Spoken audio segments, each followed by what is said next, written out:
C programming এর Bangla video টিউটোরিয়ালে সবাইকে স্বাগতম। আমি মোহাম্মদ শরীফ চৌধুরী। সি প্রোগ্রামিং এর কোডগুলো হচ্ছে সম্পূর্ণরূপে কেস সেন্সিটিভ। কেস সেন্সিটিভ বলতে ছোট তেরে বড় তেরে, এই দুটোর মধ্যে কিন্তু পার্থক্য আছে, যথেষ্ট পার্থক্য রয়েছে।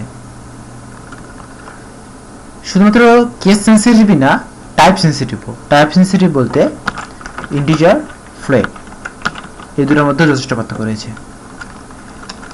এই জন্য কোনো কাজ করার আগে লক্ষ্য রাখতে হয় যে আমরা এক টাইপের জিনিস নিয়ে ম্যানিপুলেট করা মান আরেক টাইপের মধ্যে নিয়ে আসতেছি কিনা।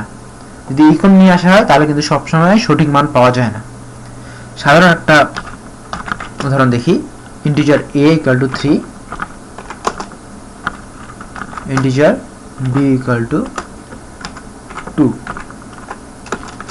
আমরা যদি এদের ভাগফলটা ফুলের পেতে চাই তাহলে প্রিন্ট করব পার্সেন্টে, মানে ফুলের মানটা আমি চাচ্ছি, যেহেতু ফুলের চাচ্ছি সো a বাই b দিলে এই মানটা আসার কথা 1.5।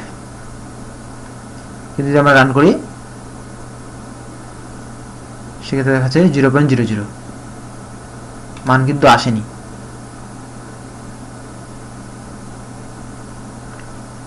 এর কারণটা হচ্ছে কি, এগুলো হচ্ছে ইন্টিজার হিসেবে কাজ করেছে এবং টাইপের বিভিন্নতার কারণে যে গন্ডগোলটা হয়েছে সেটার জন্য আউটপুট ভুল দিচ্ছে। এখানে দেখার কথা উচিত যে এ আর বি যেহেতু ইন্টিজার, এই জন্য এদের কিন্তু ভাগফলটা এরকম গন্ডগোল করে ফ্লোটে আসতেছে না। আমরা যদি এই দুটোকে ফ্লোট করে নিতে পারি, এও যদি ফ্লোট হয় বিও যদি ফ্লোট হয়, তাহলে এর ভাগফলটা ফ্লোট আসবে অফকোর্স। এই কাজটা করার জন্য কাস্টিং ইউজ করা হয়। কাস্টিং এর ক্ষেত্রে কি করতে হয়, এই মান যে মানটা আমরা কাস্ট করব, এটা হচ্ছে সেটা যদি ইন্টিজার মানকে আমি ফ্লোটে কাস্ট করব, তো তার আগে ফ্লোট লিখে দিতে হবে। যে মানটাকে কাস্ট করব তার আগে তার ডাইরেক্ট লিখে দিতে হবে। এই যে লিখার ফলে কি হলো, a যেটা মান ছিল 3, ফ্লোট a লিখে দেওয়ার কারণে এর মানটা হয়ে গেল 3.00। বাট সেটা কিন্তু সাময়িকভাবে, সেটা কিন্তু এই লাইনের জন্যই। a কিন্তু ইন্টিজার টাইপের রয়েছে, বাট এখন এর মানটা ফ্লোট হিসেবে কাজ করবে।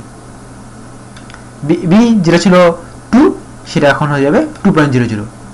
এখন যদি আমি প্রোগ্রামটা রান করি, সো 1.5 এক্সাক্ট আনসার।